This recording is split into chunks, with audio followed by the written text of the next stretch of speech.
కాబట్టి మనకి ఇంకా ఎక్కువ టైం లేదు. ఈ స్థలం మనది, ఈ ఇండ్లు మనవి.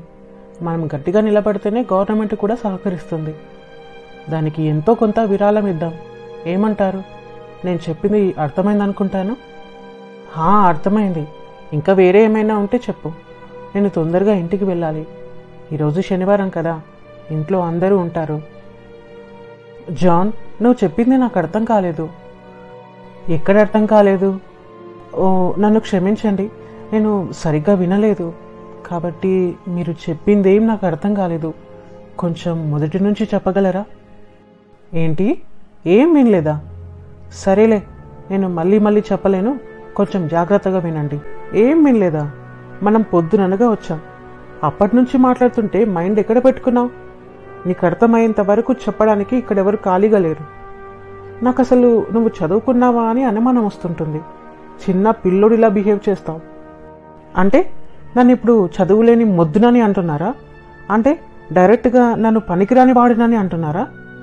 చెప్పండి. అంత మందబుద్ధి అని నన్ను అనుకున్నప్పుడు నన్ను ఎందుకు పిలిచారు మీటింగ్కి? మీలాంటి ఉత్తములు ఉంటే సరిపోతుంది కదా. అవును, నువ్వు ఒక మొద్దోడు అనే అన్నాను. అయితే ఏం చేస్తావు? నువ్వు ఆ మొద్దోడి కన్నా ఘోరమైన వాడివి. మనమందరం ఏ విషయం కోసమైనా కలుసుకున్నప్పుడు ఎప్పుడు నువ్వు ఇలాగే చేస్తావు. మనిషి ఒక దగ్గర ఉంటావు, నీ మనసు ఒక దగ్గర ఉంటుంది. నీకోసం మళ్ళీ అందరూ వెనక్కి రావాలి.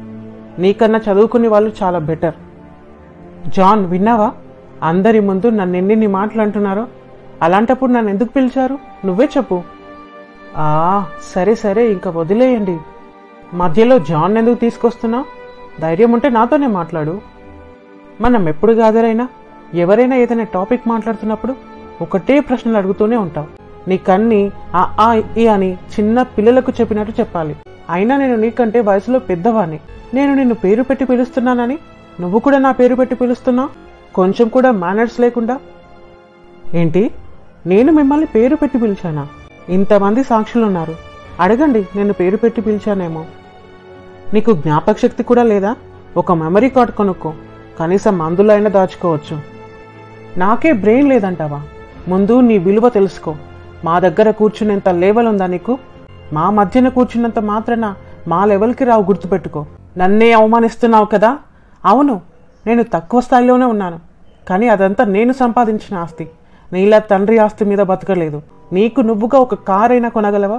పోనీ ఒక బైక్? లేదు. ఇంటి యజమానులతో కలిసి కూర్చునగలిగావంటే అది మీ నాన్న కట్టించిన ఇల్లు వల్లే. అలాంటిది నేను సంపాదించిన ఆస్తి గురించి మాట్లాడే రైట్ నీకు లేదు. అంత చిన్న ఇల్లు ఉన్నవాడు కూడా నాతో వాదించే వరకు వచ్చాడు. ఇదెంతో అవమానం. అయినా నేను నా తండ్రి కట్టించిందే కదా వాడుకుంటున్నాను. నీ తండ్రి కట్టించిందైతే కాదు కదా.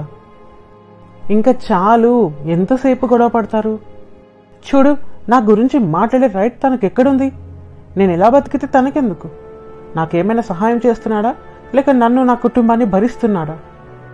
నేనేం నిన్ను భరిస్తున్నానని చెప్పలేదు. నువ్వు నీ తండ్రి సంపాదించిన ఆస్తి మీద బతుకుతున్నావని అన్నాను. అది అబద్ధమేం కాదు కదా. అది నా ఇష్టం. నీకు నచ్చకపోతే ఎక్కడికైనా వెళ్ళిపో. ఇంకా ఆపుతారా? మీరు వాదించుకుంటూ మధ్యలో ఫాదర్స్ని తీసుకొస్తారు. మీరేలా ఉంటే ఇంకా మీ పిల్లలు ఎలా ఉంటారు? ఇప్పుడు మనం మాట్లాడుకోవాల్సిన విషయం ఏంటి? మీరేం వాదించుకుంటున్నారు? ప్లీజ్ నువ్వైనా చెప్పు వీళ్ళకు. చెప్పి నేను అలసిపోయాను. వీళ్లకు మాత్రం విసుగు రావట్లేదు. ఆయనకు కూడా చెప్పండి, కొంచెం కూడా మతి లేకుండా మాట్లాడుతున్నాడు. ఎవరికి మతి లేదు? కొంచెం జాగ్రత్తగా మాట్లాడు. నీకు బుర్ర లేదు, తెలివి లేదు. వీళ్ళు ఇంకా వినేలా లేరు, ఈ మీటింగ్ కంటిన్యూ అయ్యేలా లేదు. నాకు విసుగొస్తుంది. నేనే వెళ్ళిపోతాను. చిన్న పిల్లల్లా కొట్టుకుంటున్నారు. జాన్ గారు, ఆగండి. అంతా నీ వల్లే జరిగింది. నువ్వు నోరు ముయ్యి. అంతా నీ వల్లే జరిగింది. అయినా నీతో బాధిస్తూ నా టైం వేస్ట్ చేసుకోను. తిట్టుకొని కొట్టుకొని అంత పెద్దవాళ్ళు అయినప్పటికీ కొంచెం కూడా ఒకరికి ఒకరు రెస్పెక్ట్ ఇచ్చుకోవట్లేదు. పైగా పక్కనున్న వాళ్ళ మాట కూడా వినకుండా తల నొప్పిస్తున్నారు. జాన్, ఆగండి, నేనే వస్తున్నాను. నన్ను క్షమించండి. వాళ్ళ వల్ల నాకు తలనొప్పి స్టార్ట్ అయింది. లీడర్గా ఉండి కూడా వేస్ట్. నేను ఎంత చెప్తున్నా వాళ్ళు నా మాట వినకుండా గొడవ పడుతూనే ఉన్నారు. పైగా లీడర్ అని కూడా చూడకుండా నన్నే పేరు పెట్టి పిలుస్తున్నారు. జాన్, నన్ను తప్పుగా అనుకోకండి. నాకు గొడవ పడాలనే ఉద్దేశమే లేదు. ఆయన మాట్లాడిన విధానమే నాకు నచ్చలేదు. అందుకే నేను అలా మాట్లాడాల్సి వచ్చింది. ఆయన నన్ను పనికి మాలిన వాడని, ఒక ఫూల్ అన్నట్టు మాట్లాడాడు. సరే, ఇలా వచ్చి కూర్చోండి. Thank you. నేను మీ గురించి ఏం తప్పుగా అనుకోలేదు. మిమ్మల్ని పనికిరాని వాడని అన్నాడు, కానీ ఆయనకు అంతకన్నా మించిన పేరు పెట్టాలి. ఆయన మిమ్మల్ని చదువు సంధ్య లేనివాడని, మొద్దు అని అన్నప్పుడే మీరు ఒక చెంపదెబ్బ వేయాల్సింది. మీరు కేవలం మాట మాట అనుకుంటూ కూర్చున్నారు. నువ్వు ఒక దెబ్బ వేసినంటే ఇంకోసారి నీ ముందుకొచ్చి మాట్లాడడానికి భయపడేవాడు. John, thank you. నువ్వు నాదే తప్పని అనుకుంటావని అనుకున్నాను, కానీ నిజంగా నువ్వు చాలా మంచివాడివి. నన్ను అర్థం చేసుకున్నావు. నాది తప్పు లేదనడానికి నువ్వు ఉన్నావు. నీదెందుకు తప్పంటాను? నేను అక్కడే ఉన్నాను కదా. ఆయన నిన్నెన్ని మాటలు అన్నాడు. తండ్రి సంపాదించిన ఆస్తితో బతుకుతున్నాడని అన్నాడు, కానీ ఆ మాటలకు నువ్వు వాడి మొహం పగలగొడతావని అనుకున్నాను. అన్నన్ని మాటలన్నాక కూడా నువ్వు కేవలం మాటలతోనే టైం వేస్ట్ చేస్తావు. జాన్, నువ్వు చెప్పింది కరెక్టే. ఈరోజు తప్పించుకున్నాడు, కానీ నెక్స్ట్ టైం నేనే కావాలని వాడిని రెచ్చగొట్టి మరీ నా కోపాన్ని తీర్చుకుంటాను. ఇప్పుడు కరెక్ట్గా మాట్లాడుతున్నా. ఆయన మాటలకు అదే కరెక్ట్. థ్యాంక్ యూ జాన్, నాకు సపోర్ట్గా ఉన్నందుకు. కృపాకర్, నీ దగ్గర ఒక 50,000 ఉన్నాయా? నాకు కొంచెం అర్జెంటుగా కావాలి. నాకు ఇంత సపోర్ట్గా ఉన్న నీకెందుకు ఇవ్వను చెప్పు? తప్పకుండా ఇస్తాను. నువ్వెప్పుడు కరెక్ట్గా ఉంటావు, కాబట్టి నేనెప్పుడు నీ పక్షాన్ని నిలబడతాను. థ్యాంక్ యూ జాన్, నేను వెళ్ళొస్తాను. వేస్ట్ ఫెలోస్, ఇద్దరికిద్దరు అలాంటి వాళ్ళే. మీరు కొట్టుకోండి, చచ్చిపోండి. ఎవడికి కావాలి? చూడు, జాన్ కూడా ఆయనదే తప్పంటున్నాడు. నిజంగా జాన్ చెప్పినట్టు నేను వాడి చెంప పగలగొట్టాల్సింది. ఏం పర్లేదు, వాడి బుద్ధే అలాంటిది. నాకు ఇంకో అవకాశం తప్పకుండా వస్తుంది, అప్పుడు చెప్తాను. ఏమైందండి, కోపంగా కనిపిస్తున్నారు? ఏం లేదు, నేను చూసుకుంటాలే. ఈరోజు ఆ ఎలైజర్ నన్ను చాలా అవమానించారు. నేను తప్పకుండా బుద్ధి చెప్తాను. నేనేదో చిన్న ప్రశ్న అడిగినందుకు నన్ను ఎంత అవమానించాడో తెలుసా? పైగా ఆ ప్రశ్న నేను తనని కూడా అడగలేదు, అయినా మధ్యలోకి వచ్చి పిచ్చి పిచ్చిగా మాట్లాడాడు. ఛా, నేను అక్కడే కొట్టాల్సింది. లేదండి, ఎప్పుడు ఎదుటి వాళ్లతో గొడవ పడొద్దు. అది ఎలాంటి సందర్భమైనా సరే. మనం చివరి గడియల్లో ఉన్నాం. ఈ లోకం ఏ రోజు అంతమవుతుందో మనకు తెలియదు.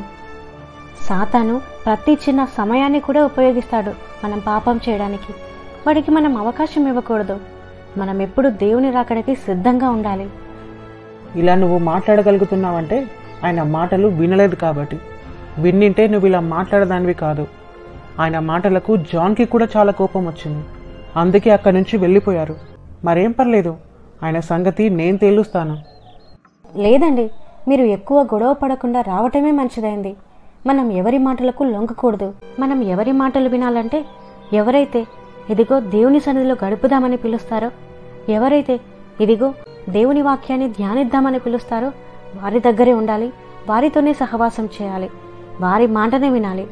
ఎవరి మాటలు వింటే లేని కోపాన్ని పొందుతామో, ఎవరి మాటలు వింటే లోకానికి దగ్గరవుతామో, ఎవరి సహవాసం చేస్తే పాపానికి అలవాటు పడతామో వారి నుంచి దూరంగా ఉండటమే మనకు చాలా మంచిది.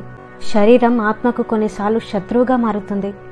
దాని మాట వింటే ఆత్మ నశిస్తుంది. రోమా 12:14. మిమ్మల్ని హింసించు వారిని దీవించుడి, దీవించుడి గాని శపింపవద్దు. సంతోషించు వారితో సంతోషించుడి, ఏడ్చువారితో ఏడువుడి. ఒకరితోనొకడు మనసు కలిసి యుండుడి. హెచ్చువాటి యందు మనస్సుంచక తగ్గువాటి యందు ఆసక్తులైండుడి. మీకు మీరే బుద్ధిమంతులమని అనుకోవద్దు. కీడుకు ప్రతి కీడెవనికినీ చేయవద్దు. మనుషులందరి దృష్టికి యోగ్యమైన వాటిని గూర్చి ఆలోచన కలిగియుండుడి.